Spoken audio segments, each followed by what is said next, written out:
महत्त्वाचे सिनियर नेते आहेत आणि एका सशक्त लोकशाहीमध्ये त्यांना मार्गदर्शन करायचा अर्थातच अधिकार आहे.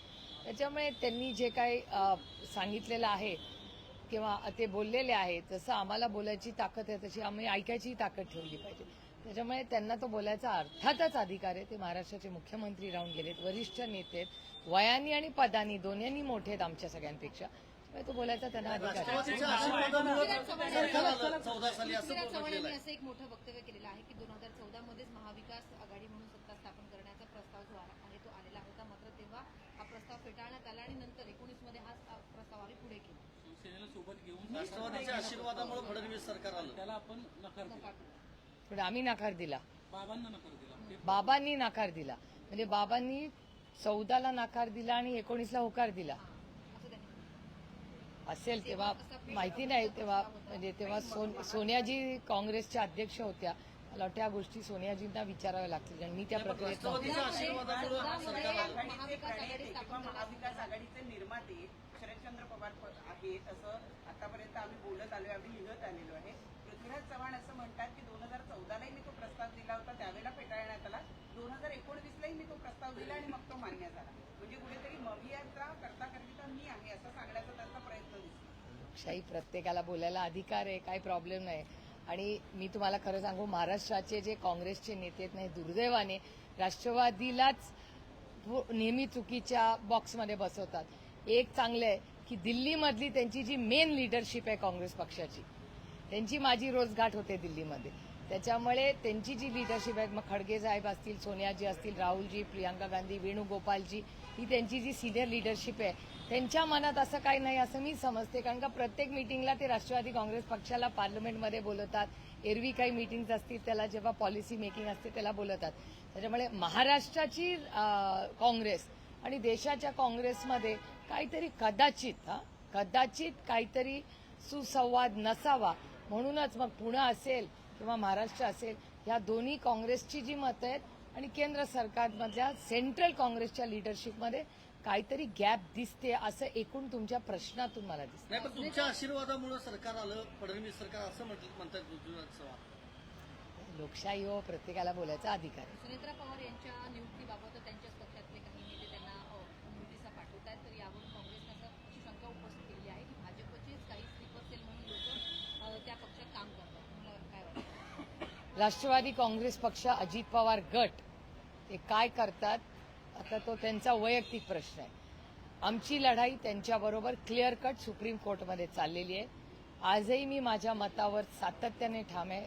राष्ट्रवादी काँग्रेस पक्ष याचा फाउंडर मेंबर आणि फाउंडर प्रेसिडेंट हे शरद पवार कालही होते, आजही आहेत आणि उद्याही राहतील. पहिला मुद्दा, आमची केस ही पहिली इलेक्शन कमिशनला गेली. इलेक्शन कमिशनमध्ये आमचं जे कॉन्स्टिट्यूशन आहे, राष्ट्रवादी काँग्रेस पक्षाचं जे संविधान आहे, त्या संविधानामध्ये आमदार खासदार काय म्हणतात त्याला मतदान नाहीये. ऑर्गनायझेशन कुणाच्या बरोबर आहे ते महत्वाचं आहे. ऑर्गनायझेशनची सगळी कागदपत्र, सगळी ॲफिडेव्हिट्स, सगळा जो पत्रव्यवहार आहे तो पूर्णपणे आम्ही त्या 8 हिअरिंग्जमध्ये, जिथे 80 वर्षाचे शरद पवार ज्यांनी पक्ष स्थापन केला ते स्वतः प्रत्येक हिअरिंगला हजर होते आणि त्या प्रत्येक हिअरिंगमध्ये काय झालं हे तुम्हालाही सगळ्यांना माहिती आहे. प्रत्येक वेळेस आम्ही ब्रीफिंग केलं. 8 मीटिंग झाल्यानंतर 8 वेळा ऐकून घेतल्यानंतर आमच्यावर अर्थातच तो आदरणीय पवार साहेबांवर अन्याय होता. कारण का ते फाउंडर मेंबर, फाउंडर प्रेसिडेंट आणि पेपरवर्क सगळं त्यांचं व्यवस्थित आहे. म्हणून आम्ही सुप्रीम कोर्टात गेलो. सुप्रीम कोर्टात आजही आम्ही हिअरिंग मागतोय, पण सुप्रीम कोर्टात आम्हाला हिअरिंग मिळत नाही. आणि राष्ट्रवादी काँग्रेस पक्ष, शरदचंद्र पवार ही एक अरेंजमेंट आम्हाला करून देण्यात आली. कारण का आम्ही आज राष्ट्रवादी काँग्रेस पक्ष, अजित पवार गटाच्या विरोधात आजही आमची कोर्टात केस चालू आहे. कारण का मी मागेही तुम्हाला बोलते, मी पुन्हा रिपीट करते की आमची ही लढाई ज्याचा पक्ष आहे त्याला तो मिळाला पाहिजे आणि नंतर आदरणीय पवार साहेबांनी त्या पक्षाचं काय करायचं हा आदरणीय पवार साहेबांचा स्वतःचा आणि त्यांची जी टीम असेल त्या प्रक्रियेमधली त्यांचा असेल. तो आमचा कुणाचा वैयक्तिक प्रश्न नाही. कारण का ही एक संघटना नाही, ही कोणाची मालकी नाहीये. पण ज्या चुकीच्या पद्धतीने त्यांनी तो आदरणीय पवारसाहेबांकडून काढून घेतला हे चुकीचं आहे आणि लढाई एवढ्यासाठीच करायची की आज हा अन्याय आदरणीय पवारसाहेबांवर झाला, उद्या हे देशामध्ये दुसऱ्या कुणावरही तो करतील. त्याच्यामुळे एखादा rules are made to be followed. नियम कायदे हे मनमानीसाठी नाही चालत. हा देश संविधानानेच चालणार, भारतरत्न डॉक्टर बाबासाहेब आंबेडकरांच्या संविधानाच्या चौकटीतच चालणार. उद्या कोणीही मनमानी करेल, उद्या तुमच्या चॅनलमध्ये आम्ही येऊ आणि म्हणू हे चॅनल आमचं आहे, चालेल का? नाही ना. त्याच्यामुळे ही नैतिकतेची लढाई आहे, ही बाकी कशाची लढाई नाही, ही नैतिकतेची लढाई. म्हणजे उद्या आदरणीय पवारसाहेबांना तो पक्ष दिल्यानंतर दुसऱ्या दिवशी त्यांनी काय करावं ते आणि त्या प्रक्रियेमधल्या लोकांनी निर्णय घ्यावा. ताई, पार्थ पवार काय परिस्थिती आहे? कशाची केस कोर्टात आहे, आम्ही रोज तारीख आमचा मागतोय. त्यांच्या विरोधात तुम्ही कोर्टामध्ये लढाई होता त्यावेळेसचे तत्कालीन अध्यक्ष अजित पवार होते.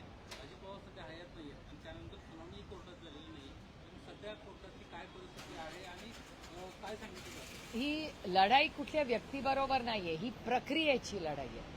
उद्या कुणाचाही पक्ष असा कोणीही फाउंडर मेंबर प्रेसिडेंट असताना जे आदरणीय पवारसाहेब हे नुसते फाउंडर मेंबर नाहीये, त्या पक्षाचे अध्यक्ष आहेत. आणि पुन्हा पुन्हा मी म्हणते की त्या संविधानात ती जी घटना आहे त्या पक्षाची ती जर कोणीतरी वाचली तर त्या केसमध्ये आमच्या विरोधकांच्या केसमध्ये दमच नाहीये.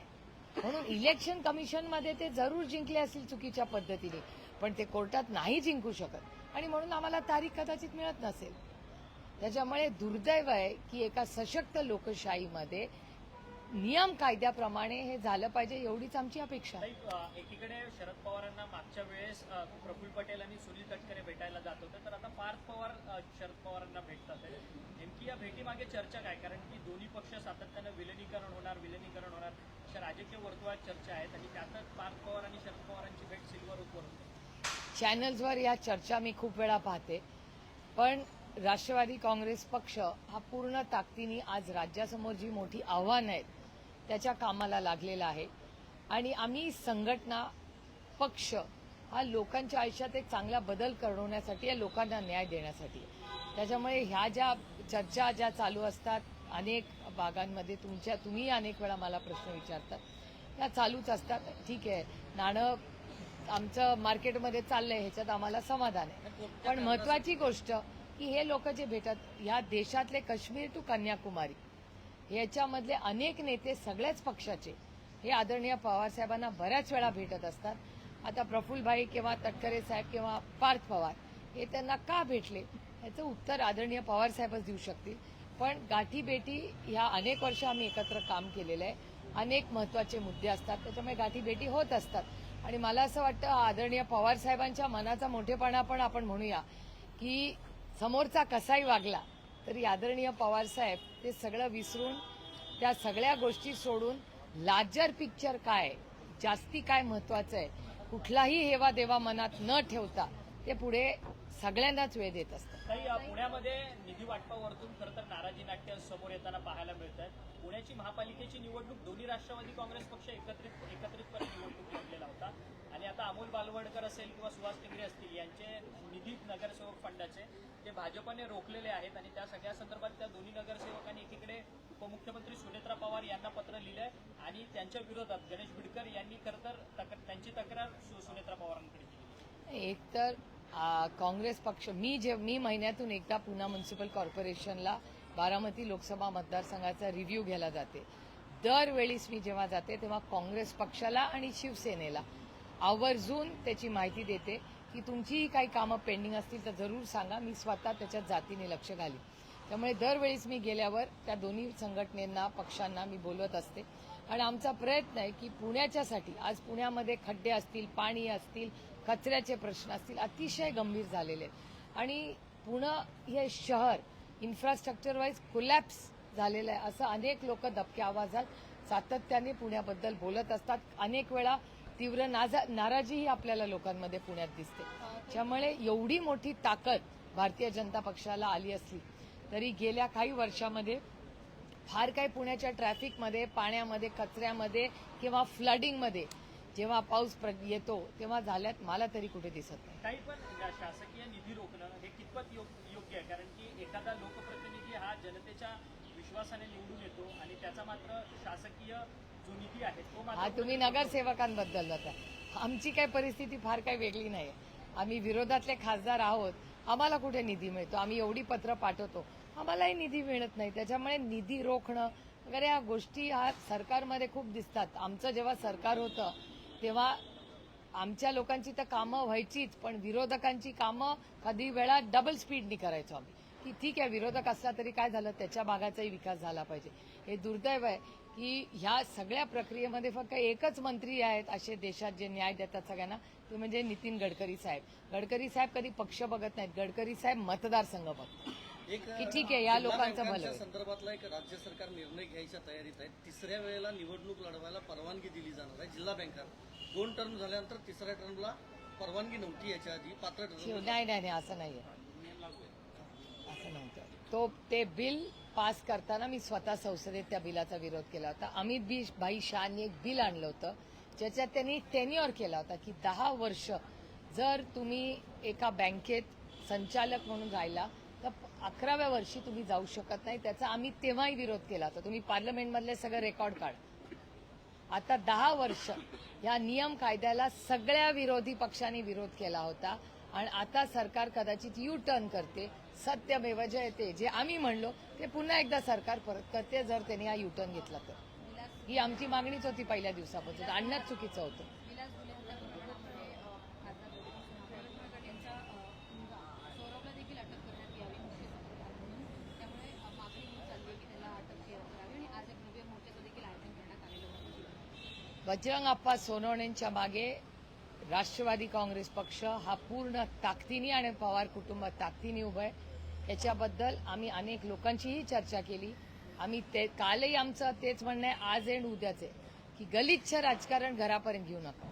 एखाद्याकडून चूक झाली असेल तर चूक आम्ही कधीही त्याला माफी नाही येणार. पण जर चुकीच्या पद्धतीने जर आमच्या खासदारांच्या कुटुंबाला किंवा कुठल्याही कार्यकर्त्यावर खोट्या केसेस जर या सरकारने केल्या तर आम्ही ते सहन करणार नाही. त्याच्यामुळे स्वतःची राजकीय पाळी भाजण्यासाठी तुम्ही जर बजरंग अप्पांवर किंवा त्यांच्या कुठल्याही पदाधिकारी किंवा कुटुंबावर खोटे आरोप करणार असाल तर ताकदीने राष्ट्रवादी काँग्रेस पक्ष त्याच्या विरोधात लढेल. आणि मी पुन्हा रिपीट करते की राष्ट्रवादी काँग्रेस पक्ष शरदचंद्र पवार हा ताकदीने बजरंग अप्पा सोनवणेंच्या मागे कालही होता, आजही आणि उद्याही राहील. कई सुप्रीम कोर्ट ने जो है हाई पावर कमेटी जो है वो स्थापित की है. रिटायर्ड जज जो है उसका नेतृत्व कर रहे हैं. जो दिल्ली में लाठीचार्ज हुआ था स्टूडेंट पर, उसकी इंक्वायरी के लिए क्या कहना चाहिए? अरे मैं कब से एसआईटी की मांग करी थी. मेरी on the floor of the house मेरी मांग है ये. तो हमारी तो मांग है ये. कब से हम मांग कर रहे थे. अगर पहले ही मान जाते तो अच्छा डिस्कशन भी पार्लियामेंट में हो जाता. ये झारखंड हाई कोर्ट ने जो है इस फैसले पे स्टे दे दिया है. जो ये झारखंड गवर्नमेंट ने जो कैंसिलेशन किया था जेपीएससी एग्जाम का, उसके ऊपर स्टे दे दिया है. क्या कहना चाहेंगे? अभी कोर्ट है, मैटर सब जुडिस, उस पर क्या कह सकते. कोर्ट का एक बार निर्णय है तो उस पर क्या कह सकते. मैटर सब जुडिस. खरगे जो कांग्रेस के वरिष्ठ नेता है मल्लिकार्जुन खरगे, उन्होंने जो है राम मंदिर चंदा चोरी वोट चोरी उसके पर सवालिया निशान उठाया. इसके साथ ही उन्होंने पीएम केयर्स फंड पर भी जो है उन्होंने क्वेश्चन मार्क किया है कि इसकी रिपोर्ट जो है फाइनेंशियल स्टेटमेंट 2024-2025 की जो है वो हमें पेश किया जाए. क्या कहना चाहिए? ये अच्छी बात है, उसका स्वागत करना चाहिए ना. दोनों चीजों का स्वागत है. और जो है वो है. आप ही के चैनल ने वीडियोस दिखाए ना, जब मर्यादा पुरुषोत्तम राम जी के मंदिर में चोरी हुई, वो तो वीडियोस आप सबके चैनल्स ने दिखाया. तो चोरी तो हुई है, तो क्लीन चिट कैसे मिली. और दूसरी बात कि पीएम केयर के बारे में हम पहले दिन से कह रहे हैं. जब से पीएम केयर स्थापित हुआ है तब से हमारी मांग है कि आप पूरी. मुझे आश्चर्य लग रहा है कि भारतीय जनता पार्टी हमारे जेनजी का अपमान क्यों कर रही है. और उनको शायद याद नहीं, शायद उन्होंने सुना नहीं होगा कि उन्हीं के वरिष्ठ नेता आरएसएस के हेड माननीय मोहन भागवत जी ने कहा कि शायद ये कोट आपके चैनल पे ही कोट होगा, वीडियो होगा, जो शायद भारतीय जनता पार्टी ने सुना नहीं होगा, कि जेनजी सबसे ज्यादा ऑनेस्ट और ईमानदार है. ये सिर्फ मैं तो मानती हूँ सभी ईमानदार है, लेकिन जेनजी के बारे में ईमानदारी का सर्टिफिकेट आरएसएस के अध्यक्ष मोहन भागवत जी ने दिया था, और वही उनका ही जिनको मानते ऐसा कह रहे बीजेपी नई पीढ़ी को भ्रष्टाचारी कह रही है। जिस बीजेपी ने चंदा चोरी को क्लीन चिट दिया है, जिसके वीडियोस दिखाए, तो चंदा चोरी को क्लीन चिट जिसके वीडियोस है और एविडेंस है, और जो बच्चे ईमानदार से इन्फ्लुएंसर्स है वो चोर बन गए इस देश में। ये जेंजी का पूरा अपमान बीजेपी कर रही है। और बीजेपी तो ना ही बोले, आइस तो भूला नहीं है इस देश, मैं तो कभी नहीं भूली। इनकम टैक्स, सीबीआई, ईडी, जितना वॉशिंग मशीन बीजेपी ने यूज किया है, मुझे नहीं लगता देश के 70 सालों में किसी ने किया है। कल के छात्रों के पुलिस कार्यक्रम को लेकर पुलिस द्वारा भी कुछ नियम जो है वो कांग्रेस पक्ष को दिए गए, लगभग 30 नियमों का उसमें समावेश किया गया है। जिस तरीके से बड़े पैमाने पर युवा इसमें शामिल होने वाले, उसे देखते ये नियम दिए गए। मुझे आश्चर्य लग रहा है कि पूना की पुलिस राहुल जी के बारे में एक्टिव हो चुकी है, लेकिन जब पूना में लड़कियों की छेड़छाड़ होती है, कोयता गैंग चलती है, खून होते हैं, बलात्कार होते हैं, तब पूना की पुलिस इतनी एक्टिव नहीं होती। आपको पता होगा, एक सेंट्रल गवर्नमेंट का रिपोर्ट है कि इस देश में पूना 5वें नंबर पे है क्राइम पे, और महाराष्ट्र में 1 नंबर पे। ये मेरा रिपोर्ट नहीं है, ये अमित भाई शाह जी की होम मिनिस्ट्री का रिपोर्ट है। तो मुझे आश्चर्य लग रहा है कि जो कोयता गैंग हो, बच्चों, कोई सुरक्षित नहीं है पूना में, लेकिन राहुल जी संविधान की चौकट में सिर्फ बच्चों से बात करने आ रहे हैं, और आप देख रहे हैं कि पूना की पुलिस बड़ी एक्टिव हो गई है।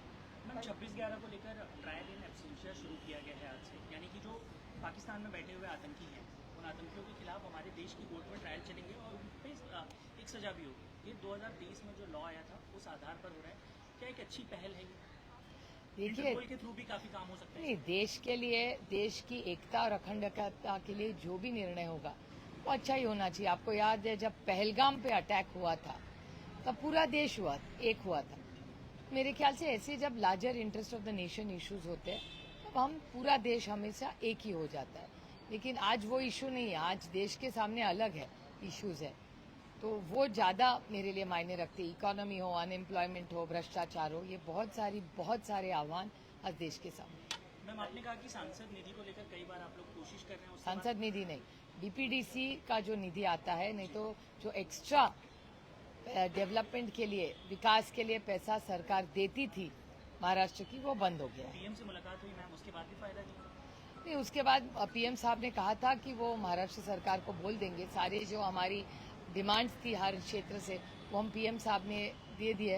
एक 15 दिन तक रुकेंगे अब मीटिंग के बाद, फिर देखते हैं क्या होता है। काही राजकीय वर्तुळामध्ये या चर्चा सुरूच आहे. शरद पवारांना अनेक जण भेटीला येत आहेत, परंतु या सगळ्या गोष्टी होत असताना तुम्हाला जर म्हणजे आता मंत्रिपदाची ऑफर आहे किंवा भाजपकडून तुम्हाला संधी मिळत असेल, असं काही म्हटलं गेलं असेल, तर तुम्ही जाणार का भाजपसोबत आणि मंत्रिपद स्वीकारणार का? एकतर 12 वर्ष माझा शपथविधी आणि डिपार्टमेंट मीडिया ठरवते. मोदीजींना पण विचारत नाही की डिपार्टमेंट आहे, परस्पर डिपार्टमेंट पण ठरतं आणि माझी शपथविधी पण ठरते. त्याच्यामुळे तुम्ही आता लहान आहात, 12 वर्षाचे पूर्वी किती वर्षाचे होता माहिती नाही, पण जरा गंमत म्हणून तुम्ही ChatGPT मधून या सगळ्यांचं काढा, तुमचे जे सिनियर रिपोर्टर आहेत. 12 वर्ष माझा शपथविधी घेत आहेत 2014 पासून. सुनीत्र पवार ही नेतृत्व जो एनसीपी है लगातार उनमें जो अंदरूनी घमासान है वो सामने आ रहा है। फिर एक बार पूर्व राष्ट्रीय सचिव जो है सचिदानंद, उन्होंने एक रिमाइंडर नोटिस भेजा है, इसमें चैलेंज किया गया है उनके राष्ट्रीय अध्यक्ष। ये एनसीपी अजीत पवार गठ का अंतर्गत मामला है. हमारी तो उनके खिलाफ पूरी ताकत से सुप्रीम कोर्ट में केस चल रही है, और हमारी मांग है कि जो फाउंडर, मेंबर और प्रेसिडेंट है जी शरद पवार जी है, पार्टी उनको ही मिलनी चाहिए. और अगर पार्टी का आप कॉन्स्टिट्यूशन देखें तो कॉन्स्टिट्यूशन में जो प्रक्रिया इलेक्शन कमीशन में हुई है वो गलत हुई है, और हमारी लड़ाई सिर्फ इतनी तक सीमित है कि यह पार्टी आदरणीय पवार साहब की कल थी, आज है और कल भी रहेगी, और इसीलिए हम लड़ रहे हैं. और उसके बाद पवार साहब को पार्टी मिलने के बाद उनको क्या करना है वो और उनकी पूरी जो कोर टीम है वो तय करे. लेकिन ये लड़ाई इसलिए मायने रखती है कि जिस गलत तरीके से इलेक्शन कमीशन ने शरद पवार जी, जो फाउंडर मेंबर भी है और फाउंडर प्रेसिडेंट भी है, गलत तरीके से वो संविधान की धज्जियां उड़ा के उनसे पार्टी ले ली उन्होंने, वो गलत है. और आज हमारे साथ हुआ है कल आपके साथ हो सकता है। तो ये लड़ाई सिर्फ खुद के लिए या पवार साहब के लिए नहीं है, इस देश का जो सत्य है और संविधान के लिए। यूएस एम्बेसडर सेर्जियो गौर के जम्मू कश्मीर में विजिट पर पीडीपी की जो मेन मुख्य नेता है महबूबा मुफ्ती, उनका कहना है कि उनके जम्मू कश्मीर विजिट से जो है अमेरिका के यहाँ पर जम्मू कश्मीर का विषय सॉल्व नहीं होने वाला है। ठीक है, हर एक को अपना मत बोलने का अधिकार है इस देश में। झाला? महाराष्ट्र के ट्रांसपोर्ट मिनिस्टर ने कहा है कि मराठी भाषा आना अनिवार्य रहेगा। अभी कार्रवाई भी 2 दिन से शुरू हो चुकी है। कई सारे लोगों ने इसका विरोध भी किया है। कई सारे लगभग 1 लाख के ऊपर ड्राइवर्स ने मराठी सीखने के लिए पहला कदम उठाया है। देखिए, ये फ्लाइंग स्क्वाड्स वगैरह कर रहे हैं, मैं आपकी चैनल पे देख रही हूँ, लेकिन किसी को डराना और धमकाना गलत है। उनको मदद करिए। कई लोगों को सीखने में, कई लोगों को ज्यादा टाइम लगेगा, कोई को कम लगेगा। तो मेरे ख्याल से प्यार से, विश्वास से सबको ये चीजें करनी है। डरा धमका के ये राज्य नहीं चलेगा। अगर किसी को मराठी नहीं आती, अच्छा ऐप बनवाइए, सिखाइए, आप मदद करिए, प्यार से करिए। लेकिन जिस तरह से डरा धमका के फ्लाइंग स्क्वाड, काश ये फ्लाइंग स्क्वाड किसी आंगनवाड़ी में भी चला जाता और मेरे भूखे बच्चों को अच्छा खाना मिलता। काश ये फ्लाइंग स्क्वाड किसी आश्रम शाला में चला जाता तो मेरे 3 बच्चे बच जाते। काश ये सरकार का ये फ्लाइंग स्क्वाड पुणे में घूमता तो कोयता गैंग और हमारे बच्चियों पे बलात्कार नहीं होते। तो मेरी सरकार को विनती है कि आप ये कर रहे हैं ठीक है, लेकिन उसके साथ जो महत्वपूर्ण विषय है उसके लिए भी फ्लाइंग स्क्वाड करे। स्कूल्स के लिए, हॉस्पिटल्स के लिए, इसके लिए भी करे फ्लाइंग स्क्वाड्स। सीजेपी प्रोटेस्ट में पैलेट गन्स का इस्तेमाल किया गया, उसको लेकर एफआईआर दर्ज होना चाहिए। इसको लेकर राहुल गांधी ने भी आज विरोध प्रदर्शन जो है धरना आंदोलन करते हुए प्रदर्शन किया। ये तो हमारी इंडिया अलायंस की मांग पहले दिन से है कि वहाँ एक एसआईटी स्थापित की जाए और ये देश जानना चाहता है कि पैलेट गन्स का ऑर्डर किसने दिया। तो इसका जवाब तो सरकार को देना पड़ेगा। Thank you.